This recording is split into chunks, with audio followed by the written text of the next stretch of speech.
Good evening. കഴിഞ്ഞ ക്ലാസ്സുകളിൽ നമ്മൾ ജെനറ്റിക്സുമായി ബന്ധപ്പെട്ട ഹിസ്റ്റോറിക്കൽ ബാക്ക്ഗ്രൗണ്ടാണ് ഡിസ്കസ് ചെയ്തത്. അതിൻ്റെ തുടർച്ചയെന്നോണം ഇന്ന് നമ്മൾ ഗ്രിഗർ ജോൺ മെൻഡൽ പൈസം സെറ്റീവം അഥവാ ഗാർഡൻ പീക്കകത്ത് നടത്തിയ മെൻ്റലിൽ എക്സ്പെരിമെൻറ്റുകളാണ് ഇന്ന് നമ്മളിവിടെ ഡിസ്കസ് ചെയ്യാൻ പോകുന്നത്. 8, 9 തുടങ്ങിയ 10 തുടങ്ങിയ ക്ലാസ്സുകളിൽ ഈ എക്സ്പെരിമെൻറ്റിൽ പല എക്സ്പെരിമെൻ്റ് വഴിയും നിങ്ങൾ കടന്നു പോയിരിക്കും. സോ ഈ ഒരു ക്ലാസ് അതിൻ്റെ ഒരു റീകളക്ഷൻ എന്ന രീതിയിൽ കൺസിഡർ ചെയ്താലും മതി. അദ്ദേഹം നടത്തിയ ഏറ്റവും പ്രധാനപ്പെട്ട ഒന്നാമത്തെ ഒരു എക്സ്പെരിമെൻ്റാണ് മോണോഹൈബ്രിഡ് ക്രോസ്. കഴിഞ്ഞ വീഡിയോയിൽ നമ്മൾ പറഞ്ഞതാണ് 7 കോൺട്രാസ്റ്റിംഗ് ട്രേറ്റ്സുകളെ ബേസ് ചെയ്തുകൊണ്ടാണ് പൈസം സെറ്റീവം അഥവാ ഗാർഡൻ പീക്കകത്ത് മെൻഡൽ തൻ്റെ എക്സ്പെരിമെൻറ്റുകൾ കണ്ടക്ട് ചെയ്തത്. അതിൻ്റെ തുടർച്ചയെന്നോളം ഒരു കോൺട്രാസ്റ്റിംഗ് ട്രേറ്റ്സിനെ എടുത്തുകൊണ്ട് നടത്തുന്ന എക്സ്പെരിമെൻ്റ് ആണ് മോണോഹൈബ്രിഡ് ക്രോസ്. പേരിനകത്ത് നടത്തുന്നുണ്ട് മോണോ, സിംഗിൾ, ഒറ്റ ക്യാരക്ടർ. ഈ ക്രോസിലേക്കും എക്സ്പെരിമെന്റിലേക്കും നമ്മൾ കടക്കുന്നതിന് മുൻപ് നമുക്ക് വേണമെങ്കിൽ ഔട്ട് ഓഫ് സിലബസ് ഏരിയ എന്ന് വേണമെങ്കിൽ പറയാം. ഞാൻ 2 ഏരിയ വഴി കടന്നു പോകുന്നത്.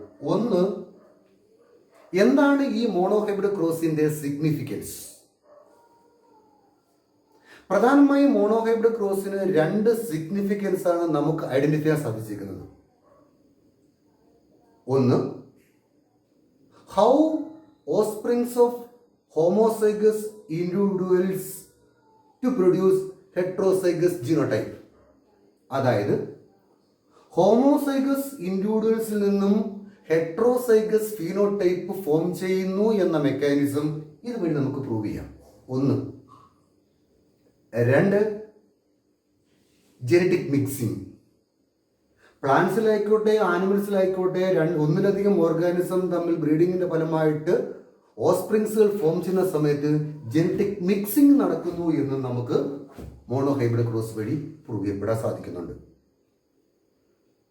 ഇനി അടുത്തൊരു ഏരിയ, ഈ മോണോഹൈബ്രിഡ് ക്രോസിന് ഈ പ്രസന്റ് കണ്ടീഷനിൽ ഈ കാലഘട്ടത്തിൽ എന്തെങ്കിലും സിഗ്നിഫിക്കൻസ് ഉണ്ടോ?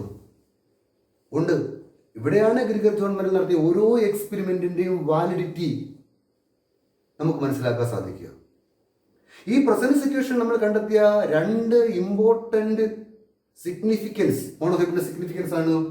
ഒന്ന്, ആട്ടോസോമൽ ഡോമിനന്റ് ഡിസോർഡർ ആയ ഹണ്ടിങ്ടൺ ഡിസീസിന്റെ ജനറ്റിക് നേച്ചർ ഫൈൻഡ് ഔട്ട് ചെയ്യാൻ മോണോഹൈബ്രിഡ് ക്രോസ് വഴി സാധിച്ചിട്ടുണ്ട്. ഹണ്ടിങ്ടൺ ഡിസീസിനെ പറ്റി ഞാൻ കൂടുതലായിട്ട് എക്സ്പ്ലെയിൻ ചെയ്യുന്നില്ല. അമേരിക്കൻ റീജിയൻസിൽ 1,00,000 ആൾക്കാരിൽ എടുത്തു കഴിഞ്ഞാൽ 7 മുതൽ 14 ആൾക്കാരിൽ വരെ കണ്ടുവരുന്ന ഡിസീസാണ്. യൂറോപ്യൻ റീജിയൻസിലും ഉണ്ട്. 1,00,000 ആൾക്കാർ എടുക്കണമെങ്കിൽ 5 ആൾക്കാരിൽ ഈ ഹണ്ടിങ്ടൺ ഡിസീസ് കാണപ്പെടുന്നുണ്ട്. ഇത് നെർവസ് ഡീഗ്രഡേഷൻ ഡിസീസാണ്. ബ്രെയിനകത്ത് കാണപ്പെടുന്ന നെർവ് സെൽസുകൾ പൊടിഞ്ഞു പോകുന്ന ഒരു അവസ്ഥയാണ്. നോൺ ക്യൂറബിൾ ആണ്. നിങ്ങളിത് ശ്രദ്ധിച്ചാണ്, it is a autosomal dominant disorder. അതുകൊണ്ട് പേരൻസ് ഫാദർ ആയിക്കോട്ടെ മദർ ആയിക്കോട്ടെ ജെൻഡർ ഡിഫറൻസ് പ്രശ്നമില്ല. 50% വരെ ഈ ഡിസോർഡർ പേരൻസിൽ നിന്ന് ഓസ്പ്രിങ്സിലേക്ക് ട്രാൻസ്മിറ്റ് ചെയ്യാനുള്ള ചാൻസ് ഉണ്ട്. ആ ഒരു ഡിസീസാണ് ഇതാ ഹണ്ടിങ്ടൺ ഡിസീസ്. ഇതിന്റെ ജനറ്റിക് നേച്ചർ നമ്മൾ കണ്ടുപിടിക്കുന്നതും ട്രാൻസ്മിറ്റ് ചെയ്യുന്ന രീതി കണ്ടുപിടിക്കുന്നത് മോണോഹൈബ്രിഡ് ക്രോസ് വഴി കണ്ടുപിടിക്കുന്നുണ്ട്. ഒന്നത്. 2, നമ്മൾ ഈ ചാപ്റ്റർ തന്നെ ലാസ്റ്റിൽ കുറെ ജനറ്റിക് ഡിസോർഡറുകളെ പറ്റി ഡിസ്കസ് ചെയ്യുന്നുണ്ട്. Haemophilia, colour blindness, sickle cell anaemia, PKU അഥവാ ഫിനൈൽ കീറ്റോനുറിയ, സിസ്റ്റിക് ഫൈബ്രോസിസ് തുടങ്ങിയവ. അതിലൊന്നാണല്ലോ സിസ്റ്റിക് ഫൈബ്രോസിസ്. ഇത് ഒരു ആട്ടോസോമൽ റെസസീവ് ഡിസോർഡർ ആണ്. ഈ ആട്ടോസോമൽ റെസസീവ് ഡിസോർഡറിനെ ജനറ്റിക് നേച്ചർ ഫൈൻഡ് ഔട്ട് ചെയ്യാൻ വേണ്ടി നമ്മൾ പ്രധാനമായിട്ടും ഉപയോഗിക്കപ്പെടുന്ന ക്രോസ് മോണോഹൈബ്രിഡ് ക്രോസ് തന്നെയാണ്. എന്തായാലും ഹണ്ടിങ്ടൺ ഡിസീസിനെ പറ്റി പറഞ്ഞത് കൊണ്ട് മാത്രം സിസ്റ്റിക് ഫൈബ്രോസിനെ പറ്റി 2 വാക്ക് പറയാം. എന്താ സിസ്റ്റിക് ഫൈബ്രോസിസ്? നമ്മുടെ ബോഡിക്കകത്ത് ഉൽപ്പാദിപ്പിക്കപ്പെടുന്ന ഒരുപാട് ബോഡി ഫ്ലൂയിഡ് ഉണ്ട്. മ്യൂക്കസ് ഉണ്ട്, ഡൈജസ്റ്റീവ് ജ്യൂസുകളുണ്ട്, സ്വെറ്റ് ഉണ്ട്. ഈ ഉൽപ്പാദിപ്പിക്കപ്പെടുന്ന ബോഡി ഫ്ലൂയിഡുകളെല്ലാം തന്നെ വളരെ തിന്നും എലാസ്റ്റിസിറ്റി ഉള്ളതുമാണ്. ലൂബ്രിസിറ്റി ഉള്ളതുമാണ്. തിന്നും ലൂബ്രിസിറ്റി ഉള്ളതുമാണ്. എന്നാൽ ചില വ്യക്തികളിൽ, ജനറ്റിക് ഡിസോർഡർ ഉള്ള വ്യക്തികളിൽ ഇത് തിക്കായിട്ട് മാറും, സ്റ്റിക്കി ആയിട്ട് മാറും. ഒന്ന് ചിന്തിച്ചു നോക്കി, റെസ്പിറേറ്ററി ട്രാക്കിനകത്ത് ഈ ബോഡി ഫ്ലൂയിഡ് തിക്കും സ്റ്റിക്കും ആയിട്ട് മാറിക്കഴിഞ്ഞാൽ എന്തായിരിക്കും അവസ്ഥ? ബ്രീത്തിങ് ഡിഫിക്കൽറ്റി ആയിരിക്കും. ഡൈജസ്റ്റീവ് ട്രാക്കിലാണെങ്കിലോ പാൻക്രിയാറ്റിക് ഡക്റ്റിനകത്താണെങ്കിലോ ഈ അവസ്ഥയാണ് ഏതാ? സിസ്റ്റിക് ഫൈബ്രോസിസ് ഉണ്ടാകുന്ന അവസ്ഥ. ഈ 2 ഡിസീസുകളുമായി ബന്ധപ്പെട്ട ജനറ്റിക് ഡിസോർഡറുകളും നേച്ചറുകളും ഫൈൻഡ് ഔട്ട് ചെയ്യാൻ വേണ്ടി നമ്മൾ എന്ത് ഉപയോഗിക്കുന്നുണ്ട്? മോണോഹൈബ്രിഡ് ക്രോസ് യൂസ് ചെയ്യുന്നുണ്ട്. ഇതാണ് ഈ പ്രസന്റ് സിറ്റുവേഷനിൽ, ഈ കാലഘട്ടത്തിൽ മോണോഹൈബ്രിഡിന്റെ സിഗ്നിഫിക്കൻസ് ആയിട്ട് നമ്മൾ കണക്കാക്കിയിരിക്കുക. ഇത് ഞാൻ ഇത്രയും ഡിസ്കസ് ചെയ്യുന്ന സമയത്ത് പല കുട്ടികളുടെ കേസിലും പല ആൾക്കാരുടെ കേസിലും ഇതിൽ പല വാക്കുകളും സയന്റിഫിക് വാക്കുകളും പല ആൾക്കാർക്കും ഫെമിലറൈസ് ആയിരിക്കത്തില്ല. അതുകൊണ്ട് നമ്മൾ ഈ ക്രോസിലേക്ക് കടക്കുന്നതിന് മുമ്പ്, എക്സ്പെരിമെന്റിലേക്ക് കടക്കുന്നതിന് മുമ്പ് ഇതിൽ കുറേ വാക്കുകൾ നമുക്ക് കുറച്ചൊക്കെ ഒന്ന് ഫെമിലറൈസ് ചെയ്യാൻ ശ്രമിക്കാം. ഇവിടെ ഞാൻ കുറേ വാക്കുകൾ എഴുതിയിട്ടുണ്ട്. തൽക്കാലം വാക്കുകൾ ജസ്റ്റ് പറഞ്ഞു പോകുക മാത്രമാണ്. ഇത് ചെറിയ ക്ലാസ്സിൽ നിങ്ങൾ ഡിസ്കസ് ചെയ്തതാണ്, അറിയാവുന്നതാണ്, ജസ്റ്റ് റീകളക്ഷൻ മാത്രം. അതിൽ ഒന്ന്, എന്താണ് ജീനോടൈപ്പ്? ഇതാണ് ഒന്നാമത്തെ വാക്ക്. ജീനോടൈപ്പ് ഒരു ജീവിയുടെ ജനറ്റിക് എക്സ്പ്രഷനെ നമ്മൾ ജീനോടൈപ്പ് എന്ന് പറയും. The genetic expression of an individual is called genotype. നമുക്ക് ഏതെങ്കിലും ഒരു ജീവി എടുക്കാം, അല്ലെങ്കിൽ ഒരു പ്ലാന്റ് എടുക്കാം, മെന്റലി സെലക്ട് ചെയ്ത ഒരു ക്യാരക്ടർ എടുക്കാം. എക്സാമ്പിൾ എടുക്കുക, ടാൾ. ഇതിന് നമുക്ക് ജനറ്റിക്കലായിട്ട് എക്സ്പ്രസ് ചെയ്യുന്ന മെക്കാനിസമാണ് ജീനോടൈപ്പ്. അപ്പൊ ചോദിക്കും, ടാളിനെ നമ്മൾ എങ്ങനെ ജനറ്റിക്കലായിട്ട് എക്സ്പ്രസ് ചെയ്യാം? Capital T, capital T.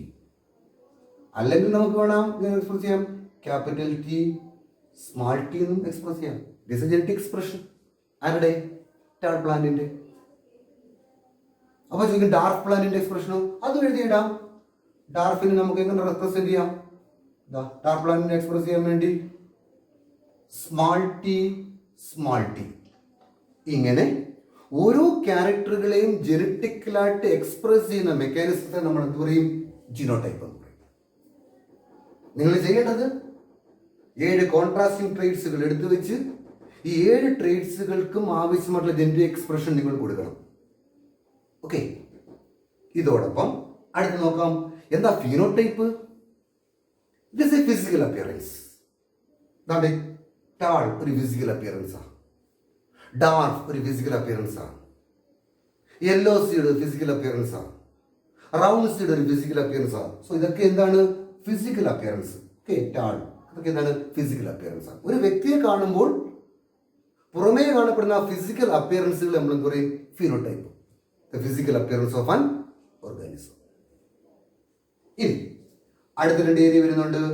Homozygous കണ്ടീഷനും ഉണ്ട്, ഹെട്രോസൈഗസ് കണ്ടീഷനും ഉണ്ട്. ഹോമോസൈഗോസിറ്റി ഇവിടെ നിങ്ങൾ ശ്രദ്ധിച്ചിട്ടുണ്ടോ? ടാൾ പ്ലാന്റിനെ ഞാൻ 2 രീതിയിൽ എക്സ്പ്രസ് ചെയ്തിട്ടുണ്ട്. ക്യാപിറ്റൽ ടി എന്നും എക്സ്പ്രസ് ചെയ്തിട്ടുണ്ട്, ക്യാപിറ്റൽ ടി സ്മാൾ ടി എന്നും എക്സ്പ്രസ് ചെയ്തിട്ടുണ്ട്. ഒരു പർട്ടിക്കുലർ ട്രൈറ്റിനെ ഒരേപോലുള്ള അലീൽസ് ഉപയോഗിച്ചാണ് എക്സ്പ്രസ് ചെയ്യുന്നതെങ്കിൽ അതിന് നമ്മൾ ഹോമോസൈഗോസിറ്റി എന്ന് പറയും. അപ്പൊ അടുത്ത വാക്ക് വരുന്നു അലീൽ. അപ്പോൾ വാട്ട് ഈസ് അലീൽ? ഒന്നുമില്ല, it is a cluster of genes. ജീനുകളുടെ കൂട്ടം. ഒരു ട്രേറ്റിനെ കൺട്രോൾ ചെയ്യുന്ന ഒരു കൂട്ടം ജീനുകൾ നമ്മൾ അലീൽ എന്ന് പറയും. അത് മിക്കവാറും ക്രോമസോമിന്റെ ഏതെങ്കിലും ഒരു ലോക്കസിനകത്തായിട്ടായിരിക്കും കാണപ്പെടുക. സോ ഒരേപോലുള്ള ജീനുകളുടെ കൂട്ടമാണെങ്കിൽ അത് നമ്മൾ ഹോമോസൈഗോസിറ്റി എന്ന് പറയുന്നത്. സോ ടാളിന് നമ്മൾ ക്യാപിറ്റൽ ടി സ്മാൾ ടി എന്നറിയപ്പെടും. ഇത് വ്യത്യസ്ത അലീലായതുകൊണ്ട് ഹോമോസൈഗോസിറ്റി ഇല്ല. സോ ടാളിന്റെ ഹോമോസൈഗോസിറ്റി ആണ് ഏത്? Capital T. അങ്ങനെ വരുമ്പോൾ യെല്ലോ നമുക്ക് എങ്ങനെ റെപ്രസെന്റ് ചെയ്യാം? Capital Y. ഇതെന്ത് കണ്ടീഷനാ? ഹോമോസൈഗോസിറ്റിയാ. അങ്ങനെയാണെങ്കിൽ നിങ്ങൾ പറയാൻ നോക്കുമോ? ടാളിന്റെ തന്നെ ഒരു ഹെട്രോസൈഗസ് കണ്ടീഷൻ പറയാൻ നോക്കുമോ? പറഞ്ഞു നോക്കി, ഒന്നിലേക്ക് എഴുതി നോക്കിയോ എങ്ങനെയാ? ടാളിന്റെ ഹോമോസൈഗോസിറ്റി ക്യാപിറ്റൽ ടി ആണെങ്കിൽ ടാളിന്റെ ഹെട്രോസൈഗസ് കണ്ടീഷനാണ് ക്യാപിറ്റൽ ടി സ്മാൾ ടി. ശരിയല്ലേ? അല്ലേ? അങ്ങനെയാണെങ്കിൽ യെല്ലോയുടെ ഹോമോസൈഗോസിസ് കണ്ടീഷനാണ് ക്യാപിറ്റൽ വൈ. അല്ലേ? അങ്ങനെയാണെങ്കിൽ യെല്ലോയുടെ ഹെട്രോസൈഗസ് കണ്ടീഷൻ റെപ്രസെന്റ് ചെയ്യാമോ? എങ്ങനെയാ? ഓക്കെ, ക്യാപിറ്റൽ വൈ പറഞ്ഞ് സ്മാൾ വൈ. ശരിയല്ലേ? അപ്പൊ ഒരേപോലുള്ള അലീൽ ചെയ്യുന്നത് ഹോമോസൈഗസും വ്യത്യസ്ത അലീൽ ചേരുന്നത് ഹെട്രോസൈഗസ് കണ്ടീഷനായിട്ട് പറയാം. ഓക്കെ, ഇനി ഇവിടെ കിടപ്പുണ്ട്. ഓക്കെ, അലീൽ എന്ന വാക്ക് ഞാൻ നിങ്ങളോടൊപ്പം പറഞ്ഞു കഴിഞ്ഞു. ഇനി രണ്ട് വാക്കുകൂടെ പറഞ്ഞു നിർത്താം നമുക്ക്. എന്താണ് ഡോമിനന്റ്, എന്താണ് റെസസീവ്? ഒരു പ്ലാന്റില് അല്ലെങ്കിൽ ആനിമൽസില് എക്സ്പ്രസ് ചെയ്യുന്ന ക്യാരക്ടറുകളും കാണും, ഹൈഡഡ് ക്യാരക്ടറുകളും കാണും. നമ്മൾ ചില കുട്ടികളെ എടുക്കുമ്പോൾ അറിയാം, നല്ല ഹൈറ്റുള്ള കുട്ടികളായിരിക്കും അല്ലേ? പക്ഷെ പേരൻസിന് ഹൈറ്റ് കാണത്തില്ല. സംശയം തോന്നണ്ട. പക്ഷെ അവരുടെ ഗ്രാൻഡ് പേരൻസിനോ നല്ല ഹൈറ്റ് കാണും. പല ക്യാരക്ടറും അങ്ങനെയാണ്. മെയിലിൽ നിന്ന് മെയിലിലേക്ക് ക്യാരക്ടർ ട്രാൻസ്മിറ്റ് ചെയ്യുന്നുണ്ട്, മെയിലിൽ നിന്ന് മെയിലിലേക്ക് ഫീമെയിൽസ് വഴി ക്യാരക്ടർ ട്രാൻസ്മിറ്റ് ചെയ്യുന്നുണ്ട്, അപ്പൂപ്പിൽ നിന്നും അമ്മ വഴി മക്കളിലേക്കോ കൊച്ചുമക്കളിലേക്കോ ക്യാരക്ടർ ട്രാൻസ്മിറ്റ് ചെയ്യും അല്ലേ? അങ്ങനെ ഒരു സമയത്ത് ഈ ക്യാരക്ടർ ചില ജനറേഷനുകൾ എന്ത് ചെയ്യും? ഹൈഡ് ചെയ്ത് കിടക്കും, ഒളിഞ്ഞു കിടക്കും. ചിലപ്പോൾ എന്ത് ചെയ്യും? എക്സ്പ്രസ് ചെയ്യും. ഈ തലമുറയിൽ എക്സ്പ്രസ് ചെയ്തില്ലെന്ന് പറഞ്ഞാൽ ചിലപ്പോൾ അടുത്ത തലമുറയിലായിരിക്കും എക്സ്പ്രസ് ചെയ്യുക. ഇത് ജനറ്റിക് ഡിസോർഡർക്ക് ഈ പ്രശ്നമുണ്ട്. ഒരു തലമുറയിൽ എക്സ്പ്രസ് ചെയ്തില്ലെങ്കിൽ ആ ഡിസീസ് ഭൂമിയിൽ നിന്ന് എറാഡിക്കേറ്റ് പോയതല്ല നീക്കം ചെയ്തൊന്നും വിചാരിക്കാൻ ഒക്കത്തില്ല. അടുത്ത തലമുറയിൽ എന്ത് ചെയ്യാം? എക്സ്പ്രസ് ചെയ്യാം. പല ഡിസീസുകളും അങ്ങനെയാണ്. ലാസ്റ്റ് ഏരിയയിൽ നമ്മൾ ഡിസ്കസ് ചെയ്യുന്നതിനെ പറ്റി.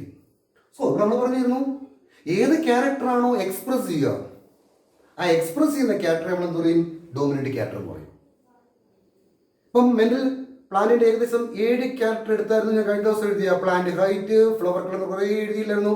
നിങ്ങൾ ശ്രദ്ധിച്ചു കാണും, ഞാൻ എഴുതിയ ആദ്യത്തെ ഏരിയയിൽ കാണപ്പെടുന്ന ക്യാരക്ടേഴ്സ് എല്ലാം ഡോമിനന്റ്. പ്ലാന്റ് ഹൈറ്റിനകത്ത് ടാൾ, ഫ്ലവർ കളറിനകത്ത് വയലറ്റും വൈറ്റിനകത്ത് വയലറ്റ്. ഓർമ്മയില്ലേ? അങ്ങനെ ആദ്യം എഴുതിയ ക്യാരക്ടേഴ്സ് എല്ലാം എക്സ്പ്രസ്ഡ്. അതായത് expressed characters are called dominant character. രണ്ട് നിങ്ങൾക്ക് ഇഷ്ടപ്പെട്ട 2 എക്സാമ്പിൾ എഴുതി പോകുന്നു. ടാൾ ഒരു ഡോമിനന്റ് ക്യാരക്ടർ ആണ്.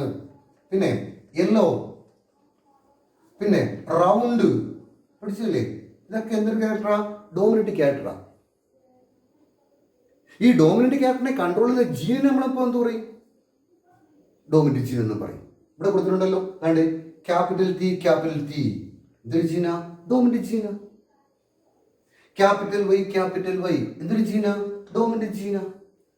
എക്സ്പ്രസ് ചെയ്യുന്ന ക്യാരക്ടറിനെ ഡിപ്പെൻഡ് ചെയ്യുന്ന ജീനാണ് ഡോമിനന്റ് ജീൻ. അപ്പൊ നേരെ തിരിച്ചു പറയാം, the hided character is called recessive character. The gene which control the recessive character is called very good recessive genes. അങ്ങനെയാണെങ്കിൽ റെസസീവ് ജീൻസിന് എക്സാമ്പിൾ പറയാമോ? തിരിച്ചു പറ. സ്മാൾ ടി ഒരു റെസസീവ് ജീനാണ്. ശരിയല്ലേ? യെല്ലോ കഴിഞ്ഞാൽ ഔട്ട് എന്ത് വരുന്നത്? ഇവിടെ ഗ്രീൻ ആയിരുന്നു അല്ലേ? സോ ഗ്രീനെ റെപ്രസെന്റ് ചെയ്യുന്ന സ്മാൾ വൈ എന്താണ്? റെസസീവ് ജീനാണ് അല്ലേ? സോ അപ്പം ഡോമിനന്റ് ജീനുമുണ്ട്, റെസസീവ് ജീനുമുണ്ട്. ഡോമിനന്റ് ക്യാരക്ടറും ഉണ്ട്, റെസസീവ് ക്യാരക്ടറും ഉണ്ട്. മനസ്സിലായെന്ന് വിചാരിക്കുന്നു. Expressed character is called dominant character. The gene which control the dominant character is called dominant gene. The hided character is called recessive character. The gene which control the recessive character is called recessive gene. Okay, അപ്പൊ നമ്മൾ area കടന്നല്ലോ. മിക്കവാറും ഇത്രയും വേർഡുകളാണ് ജെനറ്റിക്സുമായി ബന്ധപ്പെട്ട ഒരു areas. ഒന്ന് genotype, phenotype, homozygous, heterozygous, alleles, dominance, recessive. ഇത്രയും ഞാൻ just mono ഹൈബ്രിഡിന് മുമ്പുള്ള ഒരു ബ്രീഫ് ഇൻട്രൊഡക്ഷൻ മാത്രമാണ്. ഞാൻ കയറാൻ പോകുന്നത് എക്സ്പെരിമെന്റിലോട്ട് കയറുകയാണ്. എക്സ്പെരിമെന്റ് ബന്ധപ്പെട്ട് മെന്റൽ നടത്തിയ ഒന്നാമത്തെ എക്സ്പെരിമെന്റായ മോണോ ഹൈബ്രിഡിലെ ഒരു ക്യാരക്ടർ വെച്ചുള്ള എക്സ്പെരിമെന്റ് മാത്രമായിരിക്കും ഞാൻ നടത്തുക. ബാക്കി ഏകദേശം 6 കോൺട്രാസ്റ്റിംഗ് ട്രേറ്റ്സ് വെച്ചുള്ള എക്സ്പെരിമെന്റ് നിങ്ങൾ തുടർന്ന് നടത്താൻ ശ്രമിക്കണം. ഓക്കെ, എന്നെ അങ്ങോട്ട് കയറും.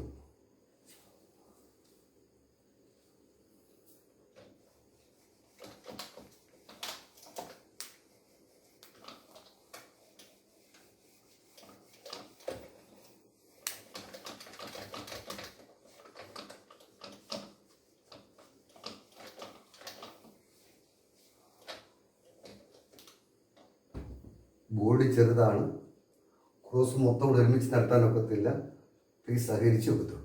ഓക്കെ, എക്സ്പെരിമെന്റ് കയറുന്നതിന് മുമ്പ് ഞാൻ പറയുന്നു, മെന്റൽ നടത്തിയ എക്സ്പെരിമെന്റ് പ്രധാനമായിട്ടും ഗാർഡൻ ബി അഥവാ പൈസ സെറ്റ് ചെയ്യുക. ബോട്ടിക്കകത്ത് പഠിച്ചു കാണും. പീ പ്ലാന്റ് ഒരു ബൈസെക്ഷൽ ഫ്ലവർ ഉൽപ്പാദിപ്പിക്കുന്ന പ്ലാന്റ് ആണ്.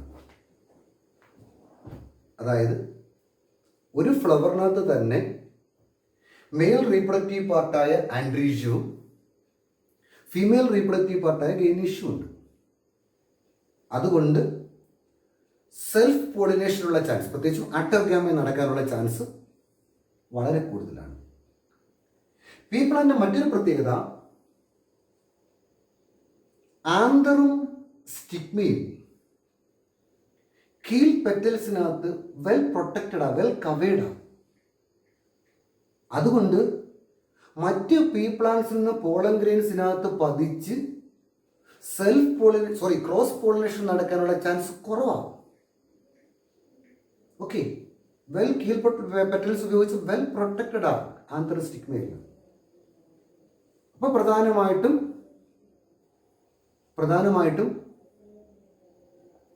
ക്രോസ് പോളിനേഷനുള്ള ചാൻസ് കുറവും സെൽഫ് പോളിനേഷനുള്ള ചാൻസ് കൂടുതലുമാണ്. ഇത് ഞാൻ പറഞ്ഞപ്പോൾ നിങ്ങൾക്ക് സംശയം വന്നു കാണും. കണ്ടിന്യൂസ് ആയിട്ട് സെൽഫ് പോളിനേഷൻ നടന്നു കഴിഞ്ഞാൽ, ബോഡി സാർ പറഞ്ഞാണ് നിങ്ങളടുത്ത്, കണ്ടിന്യൂസ് ഇൻബ്രീഡിങ് നടന്നു കഴിഞ്ഞാൽ ഇൻബ്രീഡിങ് ഡിപ്രഷൻസ് ഉണ്ടാവും. നിങ്ങളത് ഇതുമായി ബന്ധപ്പെട്ട് ഇൻബ്രീഡിങ് ഡിപ്രഷൻസ് ഉണ്ടാവുന്നെങ്കിൽ ആ ഇൻബ്രീഡിങ് ഡിപ്രഷൻസിനെ പീ പ്ലാന്റ് എങ്ങനെ ഓവർകം ചെയ്യുന്നു എന്ന് നിങ്ങൾ തന്നെ കണ്ടെത്തണം. ഓക്കെ, ഞാൻ പറഞ്ഞു വരുന്നത് ഇത്രയേ ഉള്ളൂ. പീ പ്ലാന്റ് ഒരു ബൈസെക്ഷൽ ഫ്ലവർ ഉൽപ്പാദിപ്പിക്കുന്ന പ്ലാന്റ് ആണ്. കൂടുതലും ഇത് സെൽഫ് പോളിനേഷൻ അഥവാ ആട്ടോഗ്യാമയെ പ്രിഫർ ചെയ്യുന്നുണ്ട്. ഇതാണ് നമ്മൾ പ്രധാനമായിട്ട് കൺസിഡർ ചെയ്യുക. ഇതിനെ ബേസ് ചെയ്തുകൊണ്ടാണ് നമ്മൾ എക്സ്പെരിമെന്റ് എടുക്കുക. ഞാൻ ആദ്യമായിട്ട് ചെയ്യാൻ പോകുന്നത് ഗ്രിഗർ ജോൺ മെന്റൽ പീ പ്ലാന്റിൽ നടത്തിയ ആ എക്സ്പെരിമെന്റ് നടത്താം. അതിനുശേഷം അതിനെ ഇംഗ്ലീഷ് സയന്റിസ്റ്റ് സി പണ്ണറ്റ് എന്നൊരു സയന്റിസ്റ്റ് ചെക്കർ ബോർഡ് ഉപയോഗിച്ച് ഇതിനെ റെപ്രസെന്റ് ചെയ്തു. ആ റെപ്രസെന്റേഷൻ നമുക്ക് ചെയ്യാം. ഇതിനു വേണ്ടി ഗ്രിഗർ ജോൺ മെന്റൽ 2 പ്ലാന്റ്സുകൾ സെലക്ട് ചെയ്തു. ഒന്ന് നല്ല ഹൈറ്റ് കൂടിയ ഒരു ടാൾ പ്ലാന്റ്. ഞാൻ ആ എക്സ്പെരിമെന്റ് പറയുവാണ്, അതിനുശേഷം മാത്രമേ അതിൻ്റെ മാത്തമാറ്റിക്കൽ ആസ്പെക്ട്സിലൂടെ നമ്മൾ കിടക്കുന്നത്. ഈ ടാൾ പ്ലാന്റിനെ മെന്റൽ പൊക്കം കുറഞ്ഞ ഒരു ഡാർഫ് പീ പ്ലാന്റുമായിട്ട് ക്രോസ് ചെയ്തു. മിക്കവാറും കണ്ടിന്യൂസ് ആയിട്ട് ഇൻബ്രീഡിങ് നടക്കുന്നത് കൊണ്ട് പ്യൂരിറ്റി കാണും, ഹോമോസൈഗോസിറ്റി കാണും, വേരിയേഷൻസ് ഉണ്ടാകാനുള്ള ചാൻസ് പീ പ്ലാന്റിൽ കുറവാണ്. അത് അദ്ദേഹം സെലക്ട് ചെയ്താൽ ചെക്ക് ചെയ്തായിരുന്നു. അതിനുശേഷം നമ്മൾ ക്രോസിങ് നടത്തി. ഇവിടെ സെൽഫ് പോളിനേഷൻ തടയാൻ വേണ്ടി മെന്റല് ഈ ഒരു പ്ലാന്റിനകത്തു നിന്നും ഫ്ലവർ ബഡ് ആയിരിക്കുന്ന സമയത്ത് തന്നെ മെയിൽ പാർട്ടിനെ, മെയിൽ റീപ്രൊഡക്റ്റീവ് പാർട്ടിനെ ഇദ്ദേഹം എന്ത് ചെയ്തു? കട്ട് ചെയ്ത് കളഞ്ഞു. ഒരു ഫ്ലവറിനകത്ത് തന്നെ മെയിൽ പാർട്ടും ഉണ്ട്, ഫീമെയിൽ പാർട്ടും ഉണ്ട്. നമുക്കിവിടെ പറയാം മെയിൽ പാർട്ടായിട്ടുള്ള ആന്തറും ഉണ്ട്, ഫീമെയിൽ പാർട്ടായിട്ട് സ്റ്റിഗ്മയും ഉണ്ട്. നമ്മൾ ഒന്നും ചെയ്തില്ലെങ്കിൽ ഓട്ടോമാറ്റിക്കായിട്ട് സെൽഫ് പോളിനേഷൻ നടക്കും. ഇത് അറിയാവുന്ന മെന്റല് ഫ്ലവർ ബഡ് ആയിരിക്കുന്ന സമയത്ത് തന്നെ മെയിൽ പാർട്ടായ ആന്തറിനെ കട്ട് ചെയ്ത് കളഞ്ഞു. സോ ഇവിടെ എന്ത് മാത്രമേ ഉള്ളൂ? ഫീമെയിൽ പാർട്ട് മാത്രമേ ഉള്ളൂ. So it is A female flower. എന്നിട്ട് ഈ ഡാർഫ് പ്ലാന്റിൽ നിന്നും തിരിച്ചു വേണമെങ്കിൽ ചെയ്യാമേ. ഡാർഫ് പ്ലാന്റിൽ നിന്നും പോളൻ ഗ്രെയിൻസുകളെ കളക്ട് ചെയ്തെടുത്ത് ഈ പോളൻ ഗ്രെയിൻസുകളെ ഇതിന്റെ സ്റ്റിഗ്മയിലേക്ക് പതിപ്പിച്ചു. Cross pollination. സ്റ്റിഗ്മ കട്ട് ചെയ്ത ആന്തർ കട്ട് ചെയ്ത ആ സ്റ്റിഗ്മ മാത്രമുള്ള ഫീമെയിൽ ഫ്ലവറിനകത്തേക്ക് ഈ രണ്ടാമത്തെ പൊക്കം കുറഞ്ഞ പ്ലാന്റ്സിന്റെ പോളൻ ഗ്രെയിൻസുകളെ പതിപ്പിച്ച് ക്രോസ് പോളിനേഷൻ വിധേയമാക്കി. സോ ക്രോസ് പോളിനേഷൻ നടന്നു കഴിയുമ്പോഴത്തേന് തീർച്ചയായിട്ടും അവസാനം എന്തുണ്ടായി കാണും? സീഡുകൾ ഫോം ചെയ്ത് കാണും. കുറേ സീഡ് പഠിച്ചില്ല, സീഡ് ഉണ്ടായി. പ്ലീസ്, ഈ സീഡുകളെ ഇദ്ദേഹം എന്ത് ചെയ്തു?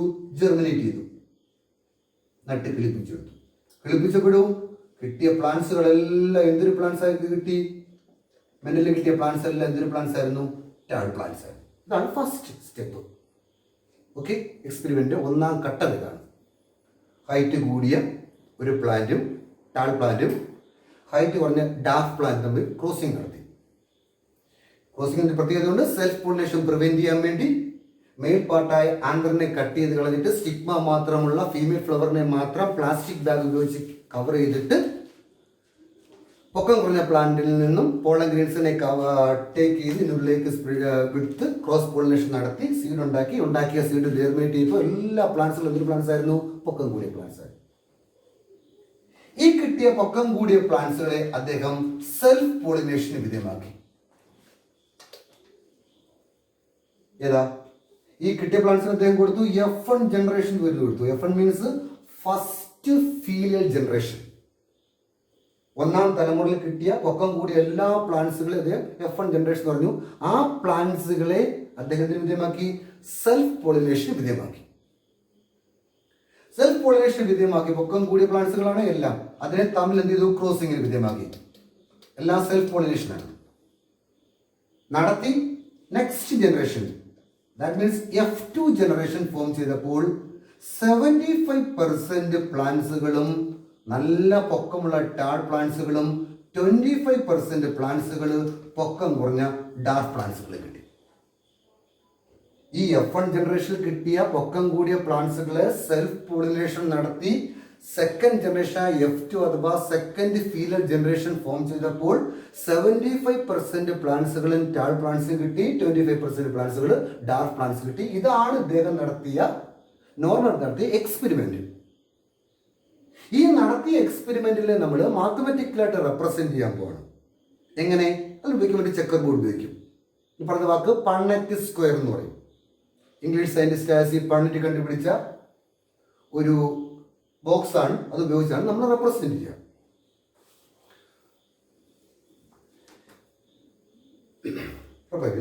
ഓക്കെ, നമ്മൾ ബോക്സ് ഉപയോഗിക്കും. നമ്മൾ പ്രധാനമായിട്ടും it is A graphic representation of the probability of the future genotype of the offsprings. ഇതാണ് അദ്ദേഹം കൊടുത്ത വാക്ക്. പണ്ണറ്റ് സ്ക്വയറിന് വേണ്ടി കൊടുത്ത വാക്ക് സെന്റൻസ് ഇതാണ്. സോ അത് ഉപയോഗിച്ച് നമ്മൾ റെപ്രസെന്റ് ചെയ്യാം. ഞാൻ അതുമായി ബന്ധപ്പെട്ട് ഒരു ബോക്സ് വരെ ചെയ്യാൻ പോവാണ്. ഇതേപോലെ വേണം നിങ്ങൾ അടുത്ത 6 കോൺട്രാസ്റ്റിംഗ് ട്രേഡ്സ് വെച്ച് ചെയ്യാൻ വേണ്ടി. ഓക്കെ, ശ്രദ്ധിക്കണം.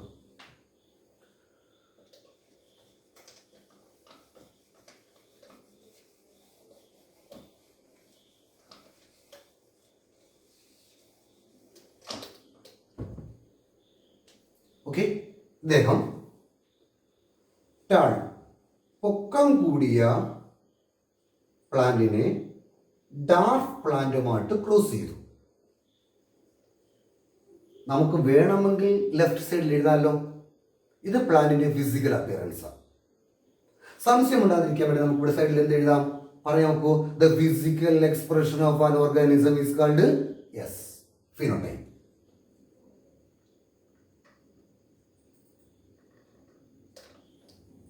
ഓക്കെ, തീർച്ചയായിട്ടും ക്രോസ് പോളിനേഷൻ നടക്കുമ്പോൾ ഒന്ന് മെയിലും ഒന്ന് ഫീമെയിലും ആയിരിക്കും. അത് നമുക്ക് സിമ്പൽ കൊടുക്കാം. ഒരു പ്ലാന്റ് മെയിലിന്റെ സിമ്പലും കൊടുക്കുക, മറ്റൊരു പ്ലാന്റിന് ഫീമെയിൽസിന്റെ സിമ്പലും കൊടുക്കുക. ഓക്കെ,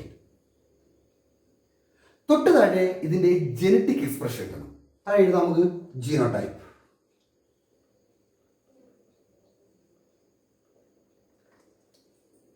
ടാലിനെ എങ്ങനെ റെപ്രസെന്റ് ചെയ്യും? ഇദ്ദേഹം ഉപയോഗിച്ച പ്ലാന്റ് പ്യുവർ വെറൈറ്റിയാണ്, ഹോമോസൈഗസ് പ്ലാന്റ് ഉപയോഗിച്ചത്. So tall is represent by capital T, capital T. Okay, ഡാർഫിന് വേണ്ടി സ്മാൾ ടി, സ്മാൾ ടി. പലരുടെയും മനസ്സ് സംശയം തോന്നി കാണും, ടാലിന് വേണ്ടി ഒരു ടി എഴുതിയ പോലെ.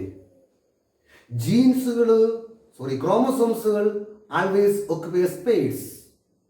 പഠിച്ചിട്ടുള്ളത് 23 പെയർ ക്രോമസോംസ് ആണ് നമ്മുടെ ബോഡിക്കകത്ത് അല്ലേ? So capital T, capital T, small T, small T. രണ്ട് ഓർഗാനിസംസ് തമ്മിൽ ക്രോസ് ചെയ്യുന്നു വെച്ചാൽ അർത്ഥം ആ ഓർഗാനിസത്തിന്റെ ഗ്യാമേറ്റുകൾ തമ്മിൽ ഫ്യൂസ് ചെയ്യുന്ന അർത്ഥം. സോ നമ്മൾ അടുത്ത സ്റ്റെപ്പിലേക്ക് കയറുന്നു. ഏതാ? ജീനോടൈപ്പ് കഴിഞ്ഞാൽ അടുത്ത സ്റ്റെപ്പ് ഗ്യാമേറ്റ് ഫോർമേഷൻ. കഴിഞ്ഞ വർഷം പഠിച്ചിട്ടുണ്ട്, ബോട്ടണിക്ക് അത് പ്രത്യേകം പഠിച്ചിട്ടുണ്ട്.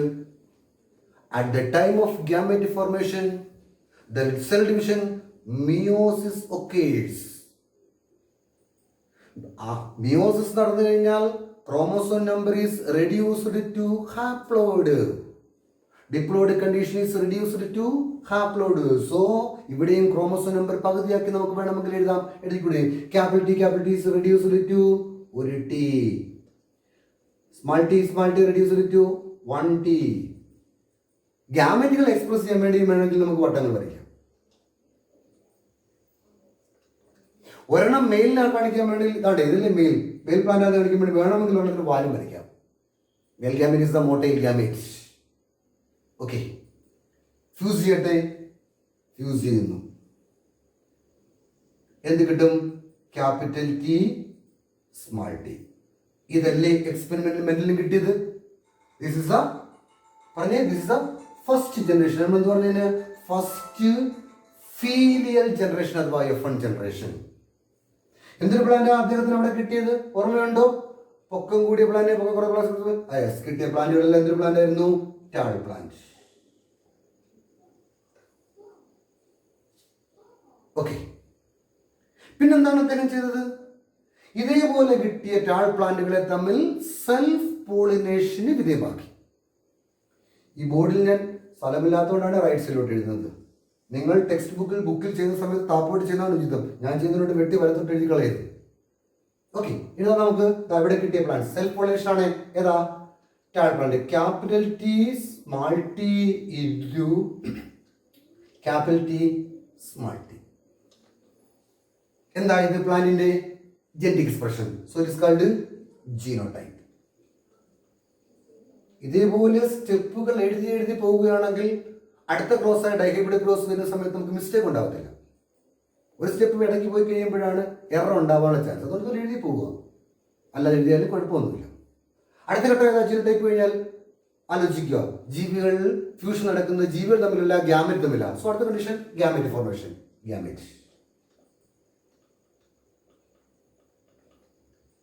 ഏതൊക്കെ ഗ്യാമറ്റ് കിട്ടും? ഇവിടെ നമുക്ക് ക്യാപിറ്റൽ ടി ഒരു ഗ്യാമേറ്റ്, സ്മാൾ ടി ഒരു ഗ്യാമേറ്റ് ഇൻറ്റു ക്യാപിറ്റൽ ടി ഒരു ഗ്യാമേറ്റ്, സ്മാൾ ടി ഒരു ഗ്യാമേറ്റ്. ഇവിടെ ഈ ഗ്യാമേറ്റ് ഫോം ചെയ്യുന്നതിനുള്ള റീസൺ അടുത്ത ക്ലാസ്സുകളിൽ മെന്റലിയൻ ലായുമായി ബന്ധപ്പെട്ട് നമുക്ക് എക്സ്പ്ലെയിൻ ചെയ്യാം. തൽക്കാലം 4 ഗ്യാമേറ്റ് ഫോം ചെയ്യുന്ന കാര്യം മാത്രം ഓർക്കുക. ഇനി ഈ ഗ്യാമേറ്റുകളുടെ ഫ്യൂഷനെ റെപ്രസെന്റ് ചെയ്യാൻ വേണ്ടിയാണ് ഗ്രാഫിക് റെപ്രസെന്റേഷനായ പണ്ണിന്റെ സ്ക്വയർ നമ്മൾ ഉപയോഗിക്കുക, പ്രോബബിലിറ്റി ഉപയോഗിക്കുക. ഓക്കെ, അതിനോട് ഒന്നുമില്ല. ഇതേപോലെ ചെക്കർ ബോർഡ് വരയ്ക്കുക.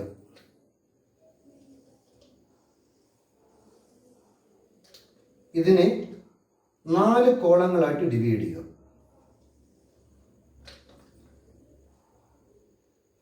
എന്നിട്ട് ഈ 2 ഗ്യാമേറ്റ് ഇവിടെ ഓക്കെ, ഒന്ന് മെയിലാണെന്ന് കാണിക്കാൻ വേണ്ടി നമ്മൾ കൊടുത്തില്ലേ വാല് വരച്ചിട്ട്, അത് ഇവിടെ നല്ല എന്ത് ചെയ്യാം? നമുക്ക് ടൈൽ കൊടുത്തേക്കാണ്. ഇത് 2 ഗ്യാമേറ്റ് മുകളിൽ എഴുതുക. Capital T, small T. ഇത് രണ്ടും. ഈ 2 ഗ്യാമേറ്റ് സൈഡിൽ എഴുതുക. Capital T, small T. ഇത് രണ്ടും. പല കുട്ടികളും ചോദിച്ചിട്ടുണ്ട്, സാറേ ഇത് 2 ഇവിടെ എഴുതിക്കോട്ടെ, മെയിൽ ഗ്യാമേറ്റ് സൈഡിൽ എഴുതിക്കോട്ടെ, ഫീമെയിൽ ഗ്യാമേറ്റ് മുകളിൽ എഴുതിക്കോട്ടെ. പക്ഷേ ദിസ് ഈസ് ആപ്റ്റ് മെത്തേഡ്. കാര്യം ഒരുപാട് ജനറ്റിക് ഡിസോർഡേഴ്സുകൾ ട്രാൻസ്മിറ്റ് ചെയ്യുന്നത് നമ്മൾ ട്രേസ് ഔട്ട് ചെയ്യുന്ന സമയത്ത് ഇതേപോലെ ബോക്സ് ഉപയോഗിച്ച് ട്രേസ് ഔട്ട് ചെയ്യുന്ന സമയത്ത് നിങ്ങൾ പഴയ ഏതെങ്കിലും ബുക്കുകൾ റെഫർ ചെയ്യുകയാണെങ്കിൽ മെയിൽ ഗ്യാമേറ്റുകളെ ആ ബോക്സിന്റെ മുകൾ ഭാഗത്തും ഫീമെയിൽ ഗ്യാമേറ്റ് ബോക്സിന്റെ സൈഡിലുമായിട്ട് എഴുതിയിരിക്കുക. ഭാവിയിലേക്ക് നിങ്ങൾക്ക് യൂസ് ചെയ്യപ്പെടേണ്ട രീതി ഉള്ളത് കൊണ്ട് ഈ രീതി ഫോളോ ചെയ്താണ് കുറച്ച് ആപ്റ്റ്. തിരിച്ചെഴുതി കഴിഞ്ഞാലും പ്രശ്നമൊന്നുമില്ല. തൽക്കാലം this a correct method. Male gamete മുകൾ ഭാഗത്ത് ഓക്യുപ്പൈ ചെയ്യുക. അതെ, മെയിൽ ഗ്യാമേറ്റ് മുകൾ ഭാഗത്ത് ഓക്യുപ്പൈ ചെയ്യുക, ഫീമെയിൽ ഗ്യാമേറ്റ് സൈഡിൽ കാണിച്ചിരിക്കുക. ഇനി ഫ്യൂഷൻ നടക്കും. ഇതാ ഈ ക്യാപിറ്റൽ ടി, ഈ capital T, capital T, capital T. ഇനി ഈ ക്യാപിറ്റൽ ടി, സ്മാൾ ടി, ഒരു മെയിൽ ഗ്യാമേറ്റും ഒരു ഫീമെയിൽ ഗ്യാമേറ്റും. Capital T, small T. ഇവിടെ ഒരു മെയിൽ ഗ്യാമേറ്റും ഫീമെയിൽ ഗ്യാമേറ്റും. Capital T, small T. ഇവിടെ ഒരു മെയിൽ ഗ്യാമേറ്റും ഫീമെയിൽ ഗ്യാമേറ്റും. ഇതെല്ലാം അതിന്റെ ജനറ്റിക് എക്സ്പ്രഷൻസ് ആണ്. ജനറ്റിക് എക്സ്പ്രഷൻ കിട്ടിക്കഴിഞ്ഞാൽ നമുക്ക് അതിന്റെ ഫീനോടൈപ്പ് അല്ല ഫിസിക്കൽ അപ്പിയറൻസ് കണ്ടുപിടിക്കാൻ എളുപ്പം ഇല്ലേ? ക്യാപിറ്റൽ ടി ആരെ റെപ്രസെന്റ് ചെയ്യുന്നു? Tall. Capital T small T ആരെ റെപ്രസെന്റ് ചെയ്യുന്നു? Tall. Capital T small T ആരെ റെപ്രസെന്റ് ചെയ്യുന്നു? ടാൾ.